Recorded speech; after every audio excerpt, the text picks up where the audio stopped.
Testing audio, Frode. Oh. Otherwise. Yeah. I sound being quiet for once. Testing audio, testing audio. Can you hear me? Yeah, I can hear you. I can hear you. Is it just us so far? So far, yes. Very dark outside for you. It's always like this when I start. And then it gets bright around the end of the call. Anyway, sorry I didn't get a chance to say good morning or good afternoon to Emily. Yeah, she's a bit work stressed, so that's okay. I'll ask her to come in at the end and we can all exchange greetings of some sort. Okay. How are you? I'm still recovering from a sore throat. I think I've had it for about a week, but it's getting a bit better. It's affecting my... I sound like I'm going through puberty, I think. That's funny. And I don't know. I don't know if you've spoken with Gail lately, but we're trying something different that is bringing a little bit more calmness, a little bit, despite the anxiety attacks and all the trauma. That's good, indeed. And the thing we're trying is that rather than speaking, where her brain connected to her mouth can spew all sorts of things, now she writes. And then I read, and then I respond. And that gives her more time to really formulate what it is she's trying to say or share. Right. She thinks that's been very effective. That's interesting. Mm-hmm. It sounds like it could be a good process. It's worked for other people, I find out. You know, when I share this, other people say, yeah, that's been working. So, and Gail also feels that now for 2 or 3 days, it's really helped to eliminate the chaos that's been so prevalent.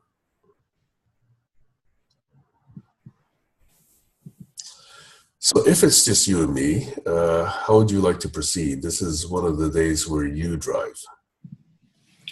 Really? Well, it is a yeah, no, I thought we were doing this for how to implement TimeBrowser. So I've made the blogs, given everybody accounts. Oh, okay. So I'm sure you've seen that. I'm not. I just woke up.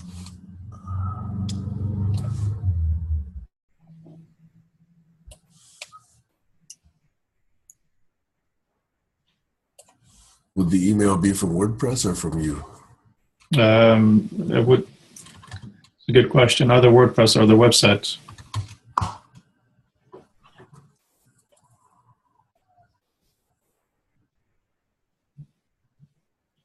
The website will be timebrowser.info, right?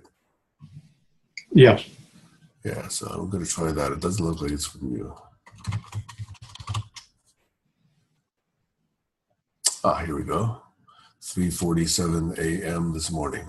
Yep, I would not have seen that until now. Okay, good. I will visit the following address.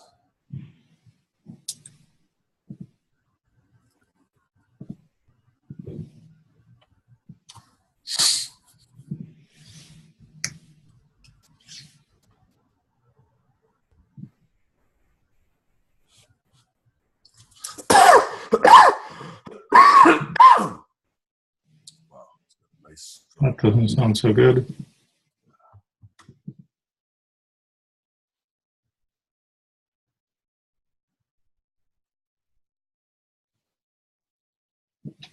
"12 characters. Wow. Okay. All right.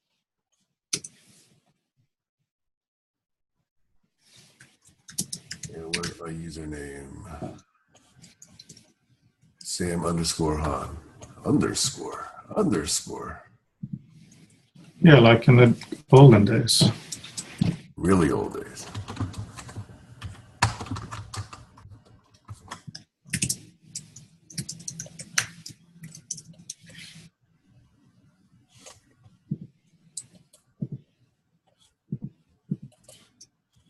Okay, good. Got it now. I'm in.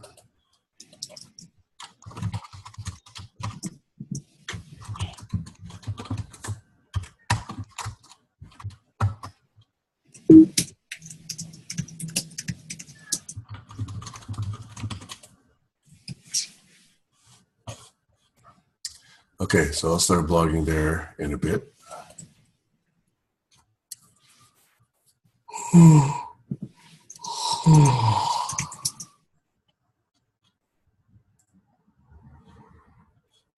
I'm getting messages that I have an unstable internet connection.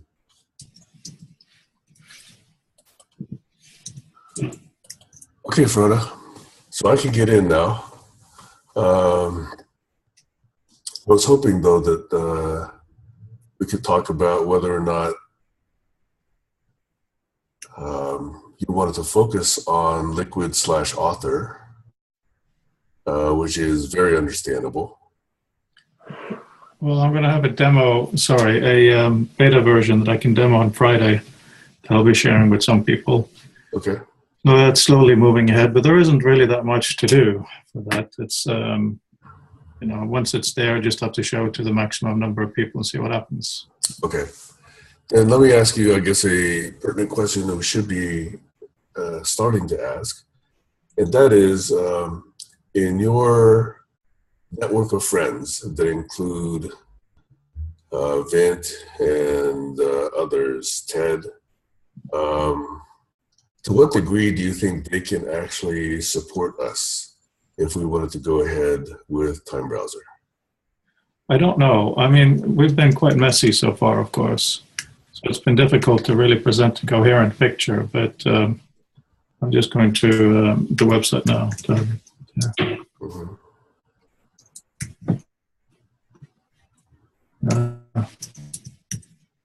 Right. So I don't know. I mean, they said Ben says he would do what he could with Google, but he has not been responsive lately. So it really comes down to what we can put together as a proposal. My instinct now is that we try to define one very, very clear use case, and we implement that in a really, we spec that up in a really nice way. Okay. Are you open also to, let's say, taking a very similar proposal and putting it on GoFundMe or Indiegogo and just seeing what we can drum up? I think there would have to be a huge amount.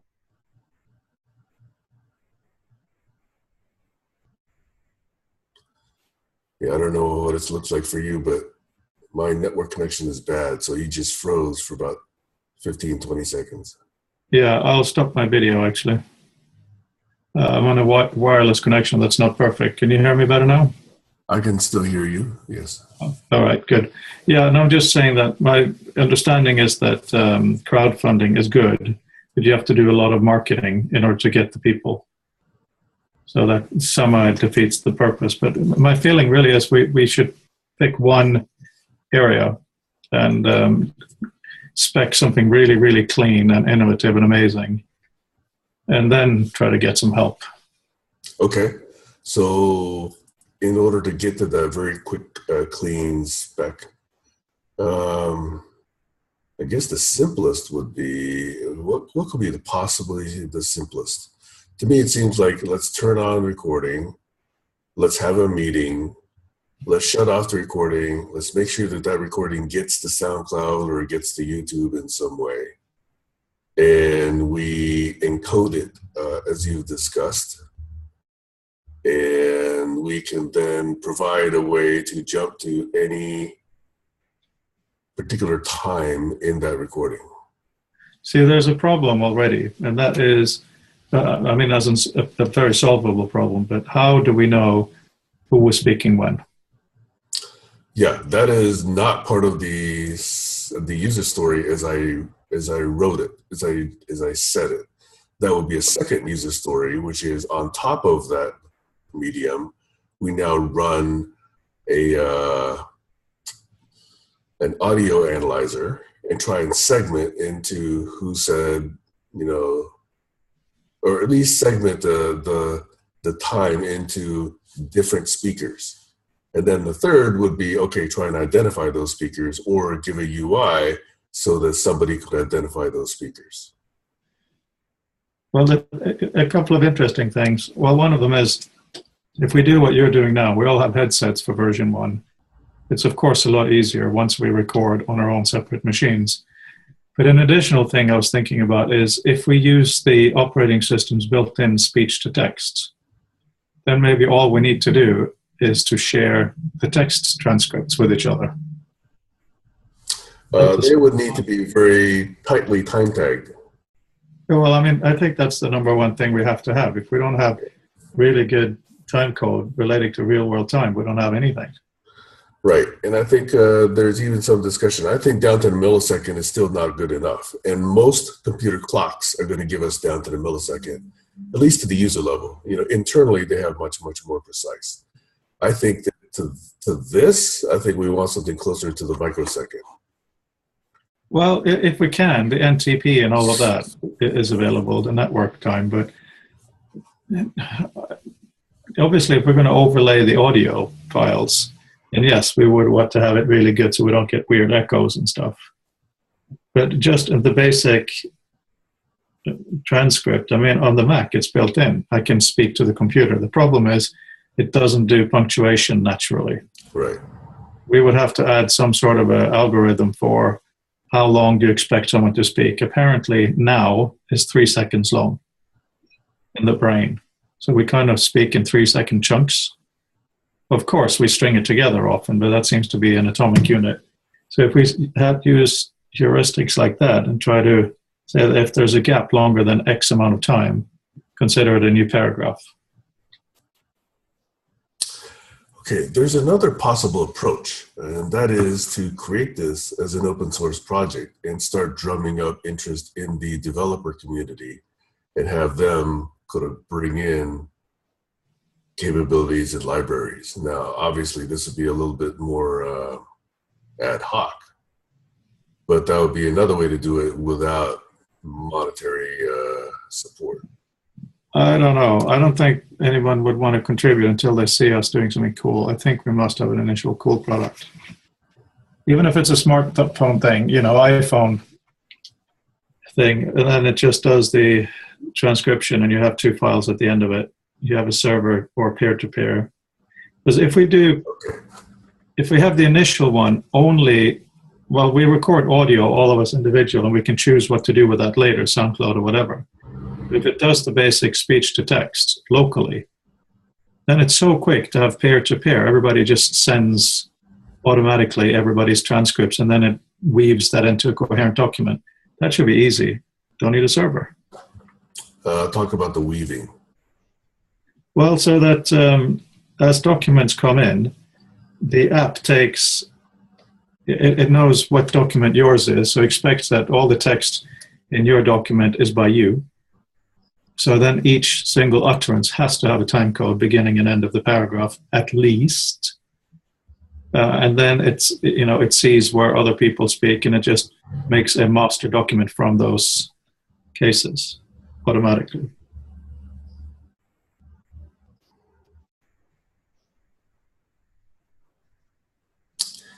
I have 2 problems with that. Number one, I don't think it's quite that simple. Number 2, now we have N different copies of this. 1 on your machine, 1 on my machine, 1 on each person's machine who participated in the meeting.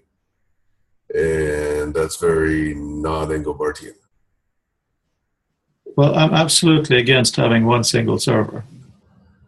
I'm absolutely for that. Well, the thing is, I want this to be viewable and usable in 200 years. Yes, absolutely. So the resilience, let's say the sturdiness of that server is absolutely required. I don't mind, of course, alternate copies and caches of it. You know, that is not a problem whatsoever. But I do think there needs to be one authoritative location for it. I'm not worried about the authoritative location, but I agree with you about authority. So I think we should have a kind of a hashtag or whatever, so that just like in the days of print, you have many, many thousands authoritative printed versions of a scientific paper, or a journal rather. We have the same logic. so that you can see that bits here really were contributed by you, Jack, and so on. Right. And the version of the document includes these people. See, again, I think one of Doug's brilliances, which I think is completely lost on computing ever since the early 80s, is this notion of a copy command. The copy command for files is one of the worst evils I can conceive of. So instead of having one reference to one authoritative central location for something, and you can name it, and then you can then put attributes on it, we now have copies. So you put attributes on your copy, I put attributes on my copy, and now who knows what's authoritative and where to go for central truth. It's completely lost. I don't agree with that because, Doug did have the journal. He did have the notion of freezing. So I agree with you there. I agree with him and I agree with that. Mm-hmm. However, I've spent a lot of time and effort building Author, and Author is supposed to be 50-50 reading and writing environment. Mm-hmm. So what I have to do for version 1 is to allow people to publish to WordPress or Medium or export to PDF, Word, and RTF. Mm-hmm. And that just fills me with horror. To me, those are emergency lifeboats. Because obviously, if I author something in Author, I would really want someone to read it in Author because of the special capabilities of Author, right? So this is one of the reasons that I think we need to have local documents, full power. You could call it cache. I don't know that. Just like if we do a citation of a printed document, that printed document doesn't have to be in one library. It can be anywhere. It has an identity, which is its title and its author, right? And that was the best we could do 100 and 200 years ago. But now I think we can do better. Yeah, absolutely. But that shouldn't artificially put it in one database. I think we can do, date channel people on it. It becomes its identity. And where do people look in order to find it? I think that's a very, very important thing, Google. And it just has to have some kind of a checksum or whatever it might be to make sure. Here's the problem, though. You mark up your copy, I mark up my copy. Now, what's authoritative? Oh, I don't mind that at all. Your markup and my markup becomes two different threads inside of this. Just like Vannevar Bush's kind of threads. You brought this up. I think that's very important. Mm-hmm. The underlying one, which of course in Vannevar Bush's days would have been paper or microfilm, it really doesn't matter. It leads to something. Right, so it would be, the name of this document would then be, Sam, Frode, Stan, and then the date. That's the document, and then plus Sam annotations. That means that that's on there too. Because your annotations, in a real sense, is a separate document. It is. It's a revision. And the point is whether or not you have a sequence of revisions or whether you have a partial binary tree or kind of a partially ordered tree of revisions. Partially ordered meaning now yours branches out, mine branches out, and then somebody else annotates that one, somebody else annotates yours, blah, blah, blah. And it just fans out. And that is the nature of how you cannot get collaboration because, Stan responds to yours, Dino responds to mine, Alexander thinks that that's the one that he ought to revise, but then he doesn't know about yours and he doesn't know about Stan's. That is a source of evil. Yeah, I agree, but I don't think that's the same problem because here we're referring to... It is the same problem. No, hang on. Because here what we're referring to with TimeBrowser is a recording of certain people's voices at a certain time. Yeah. So that should not be really revisable. If you want to write something on top of it to underline Stan was clearly angry here or what it might be, that's an annotation, that's your track, that's fine. But we're not going to have... I don't think it's that closely related to versions. It is incredibly related to versions. Because if you take a look at the audio, let's suppose we produced a single audio from our meeting today, right? Now, you have a copy, I have a copy. Let's presume that. Now, on my copy, eventually, annotation for identity, annotation for topic, annotation for stress level, annotation for action items, whatever happens. On your copy, maybe a different set of annotations. Maybe it's, your own notes. Oh, Sam was kind of stupid over here. I disagree with this entirely. Those are all versions.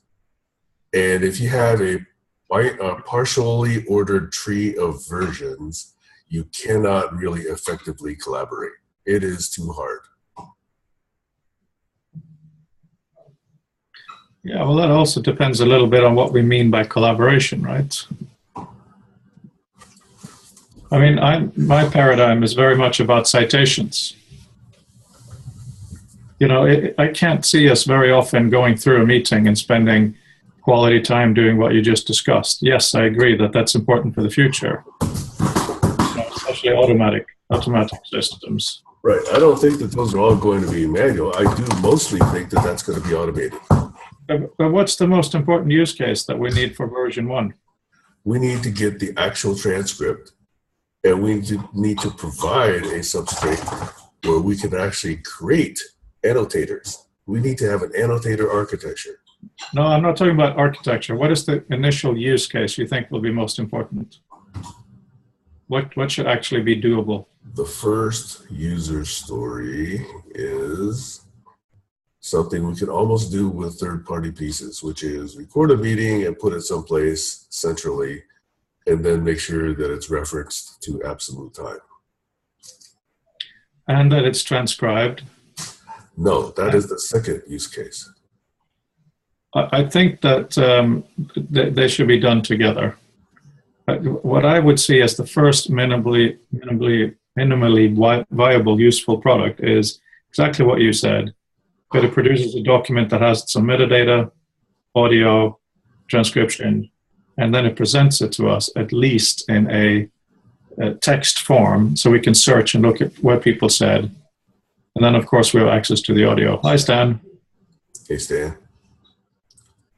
Yeah, I'm in agreement that that could be the minimum viable product. We obviously have some minor disagreements here and there, but that's okay. That's mostly what we're talking about building.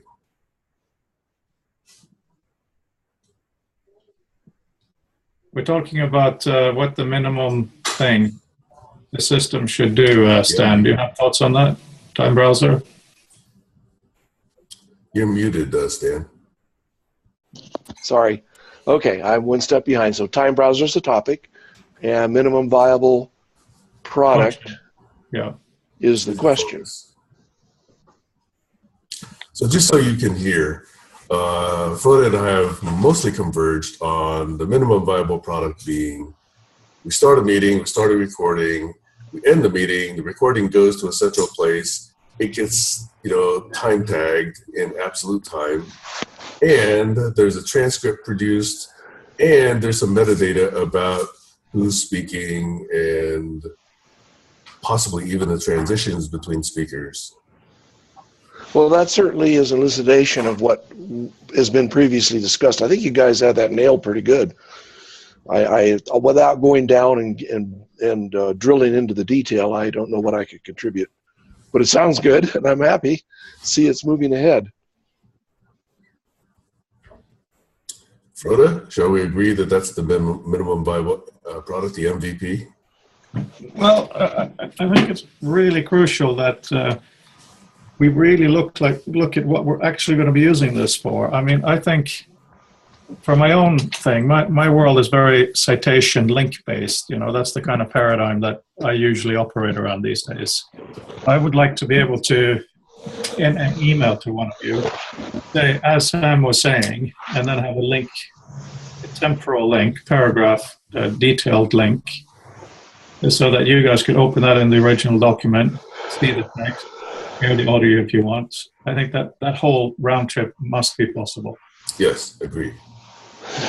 Just a lot of heavy breathing somewhere in the background. Oh, That's that's just me. me getting excited. Oh, might be me. I don't know. Shoot, forgot what I was going to say. Sorry. No, don't. You will remember it.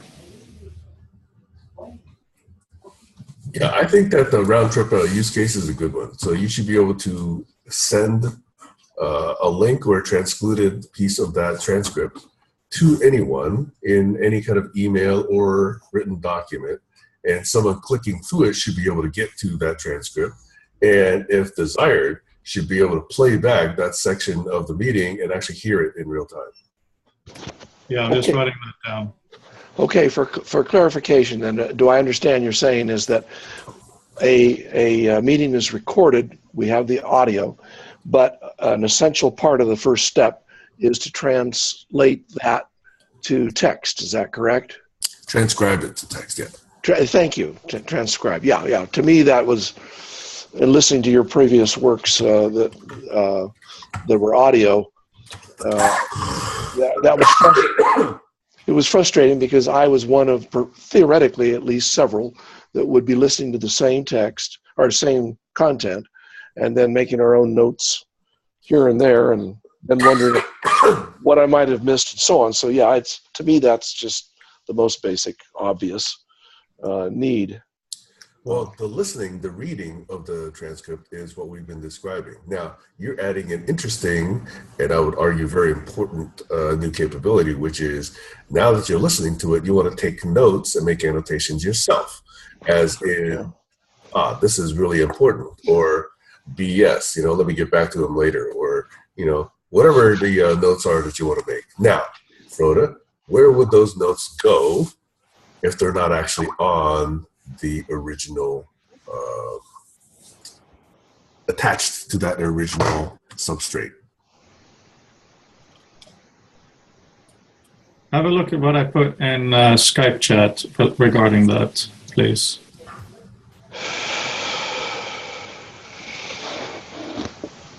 Okay, I agree with what you wrote there.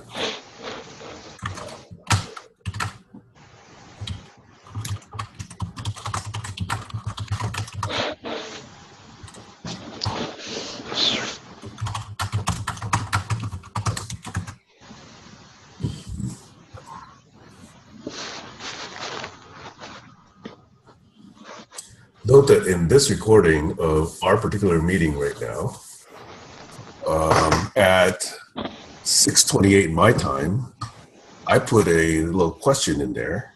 It's somewhere that needs to go into the transcript as well, right? And you put your 3 or 4 lines, 1 minute before.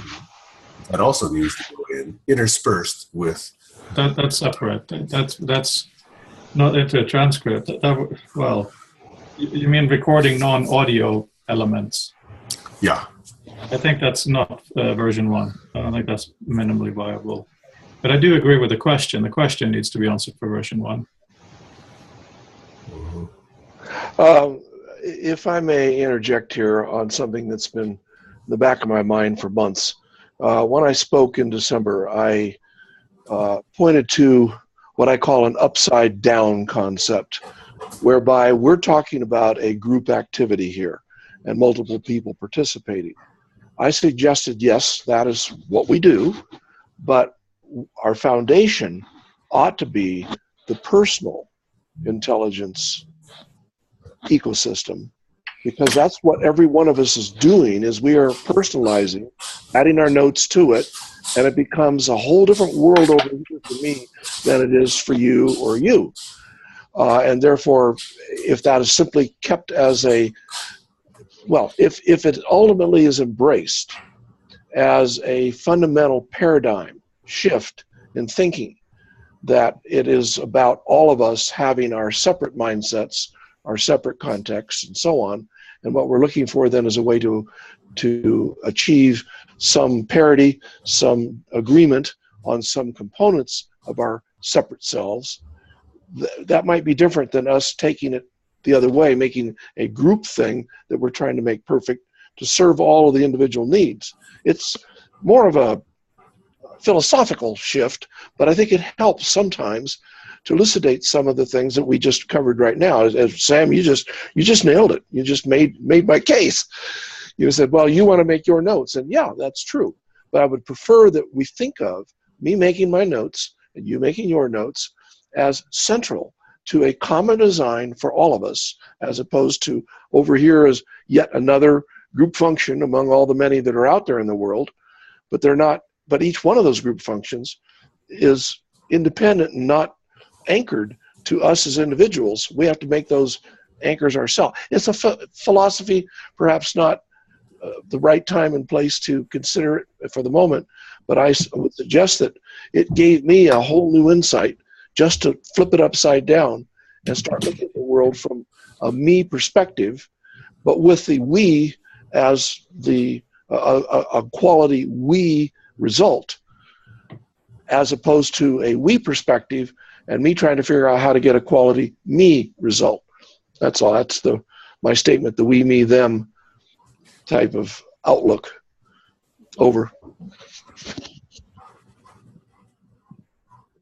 Well, Frode, do you have a response? Because I do.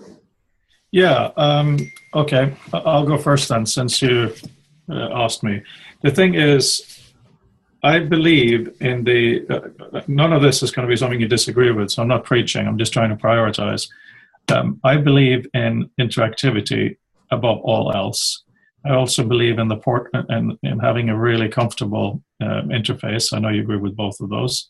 I also feel that for most of the way to go through this will be through text as a transcript, because you can do things like show me every time Sam spoke something or blah, blah.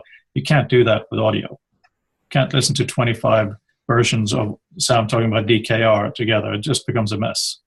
So therefore, I really want the main thing for this to be a really useful text format that is very, very richly taggable, and that, of course, each sentence, paragraph, word, whatever, links back to the original audio or video, whatever it might be. So I kind of want to work a little backwards from that, find out how we get to that format.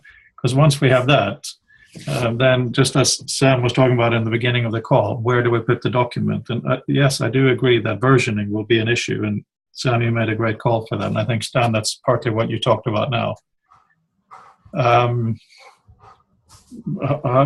Yeah, that's really my perspective.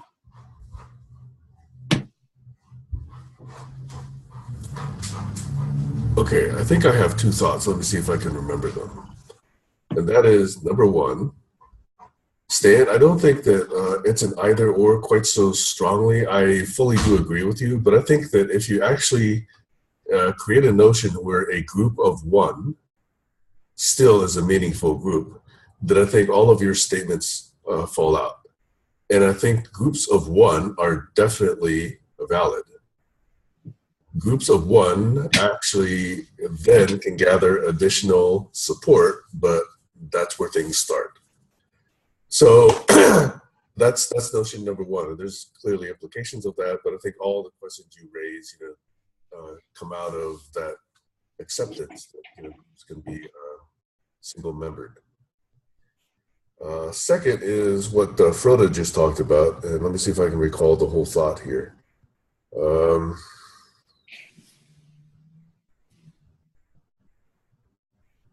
I can't recall it. Frode, can you give me like 3 reminders to what it is, your main point? Main way to go through this will likely be text. There we go. All right. So I was going to slightly disagree with you in that text is crucial, but I would rather say the main way to go through this thing is visual. What you indicated was a limitation on the way we can go through this in auditory fashion. It's clear that visually we can see, multi-dimensional stuff, and we can see many things at once, where in ear form we cannot do that. So just as text is one way to see things visually, I think, other dimensional indicators, such as different colored indicators on a timeline is very, very useful.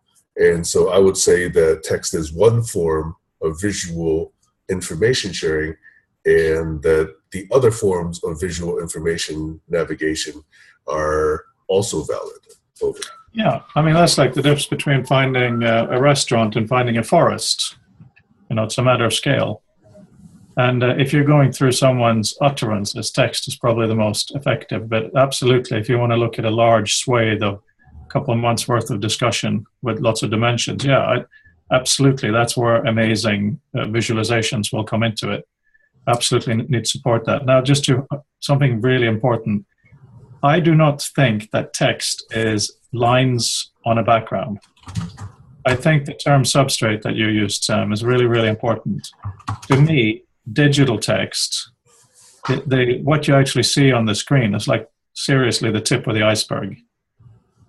Right? Every word, every character, every sentence, every paragraph should have so much tags behind it that the text you see is only unlocking something. So I'm not being very old-fashioned here. I'm just saying that's the quickest way to get the sound meaning.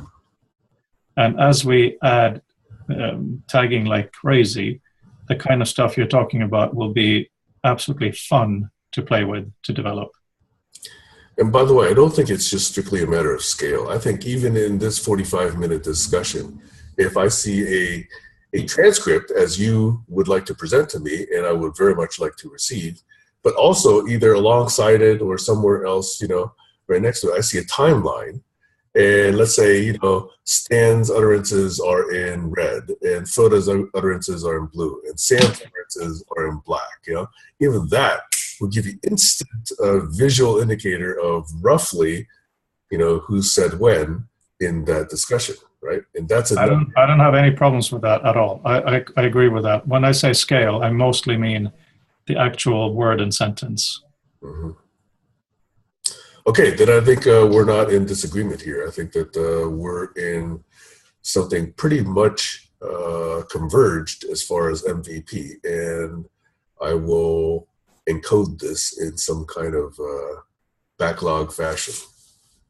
So my fundamental question to you, just to understand where this goes, is the end result product. Is that something that exists out there, perhaps, say, on the net, or the paradigm that I'm referring to is better understood as email, whereby each of us has our own email system.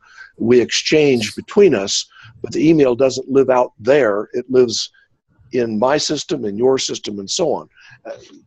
Minor detail, but important. So I presume that TimeBrowser is something that each of us possesses, controls, and customizes to our need. And that all we're talking about is exchanging information between various people at any given session. But our annotations are somewhat custom to our own desire. So you might be black in your screen. Got the question. Okay. Red. So the section that I think you missed earlier is a disagreement. I don't know how big, but there is a disagreement between Frode and me, okay? In my view, to be Engelbartian, this object, the centralized object, needs to be authoritative in a single place. Yeah, I don't mind changing to your perspective, Sam, to cut the story short. Okay. Anyway, at the beginning of the call, Frode was saying, well, he's going to have his document, I'm going to have my document, et cetera, et cetera. And my rant on that one was the copy command that creates different copies of things is a source of evil. And creates, reference problems. It creates, centralization problems. It creates partially ordered tree problems. It creates version problems. It creates. I got a call I have to take. I will have to pause for a second. Okay. Anyway, so that's my response, Stan, is that in my view, there ought to be a single place for any single object. Now, there can be cached versions of it elsewhere, so long as any true reference to that object is to that central authoritative location. Over. Well, you've freshly stated what a paradigm that we've all lived with for, most of our digital lives. And it gives me something to rethink again. My perspective was based upon solving a bunch of issues, but I don't know how to reconcile the two, the two at the moment. So thank you. That was very helpful. Gives me a fresh thing to think about there. Because in the end, most of what we do is still personal. How we interact and what notes we take and so on. So that part exists. But I see your point, key point, if I understand to reiterate, is that a specific shall we say, conversation that three of us are a part of should have a single place to exist as the original conversation, not our versions of notes pertaining to it. Right.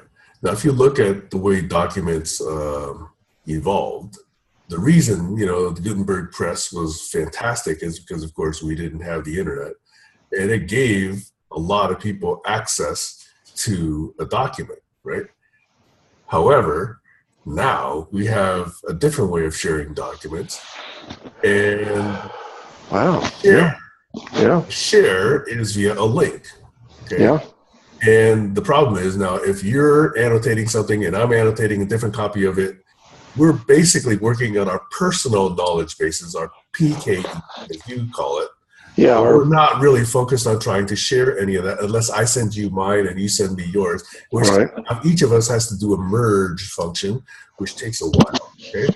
So all of the prehistory, pre-Doug, pre-us, is all about PKEs. All the note-taking is about personal stuff. All the, note cards, 3x5s, Evernote, Dropbox, primarily has been about personal.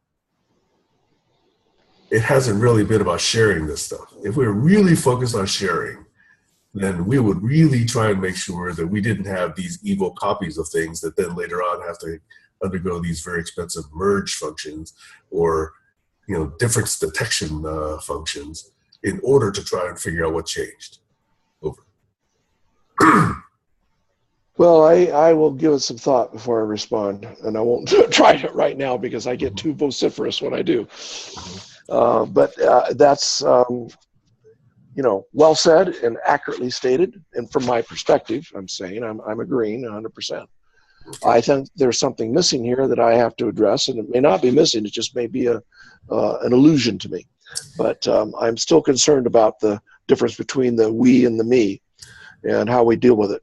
I suspect if you actually incorporate the notion of groups incorporating a single member as valid groups, I think that problem will probably resolve itself. I heard you say that, and I haven't quite grasped the significance of it yet as a group of one. I understand, for instance, when I use Excel or I use Word as an example, that I do that as a group of one. What I don't understand is that if you use Excel, I use Excel, but we have to share some knowledge. Okay, that is an object out there, so to speak, that the data that's on there is something we share. It's not yours nor mine as the portion that's out there. My interpretations are mine, your interpretations are yours. Is that model more or less accurate, or am I missing or am I missing anything? I think I stated the obvious, but I'm not certain. At dot 45, but I think there is a way to say that, that Excel spreadsheet belongs to you, and it belongs to me, and it belongs to us. And that set of statements, I think, can all be reconciled. Okay. And the whole thing about access control lists and who gets to see what, then those questions come into play. But those are all solved questions. People know how to do it. All right. Okay. Yeah, well said. Still have to be considered, but you stated it correctly. It is pretty resolved. Okay. Then what I'll do is I am going to depart because I have to take my daughter to school. But you and Frode can stay on, and recording will still work. And hopefully I can then upload it later on. Okay. This is going to be an experiment, okay, to see if I can leave this meeting and have you guys still proceed. Okay. Yeah, if he can return, I don't know how long he's going to be away, but let's give it a try. Okay. All right. Then all right. A couple things may happen. The recording could just encompass the section that I'm in, or it could encompass the entire thing. I don't know what's going to happen. So this is going to be an experiment. Okay. Okay. All right. Later. Take care.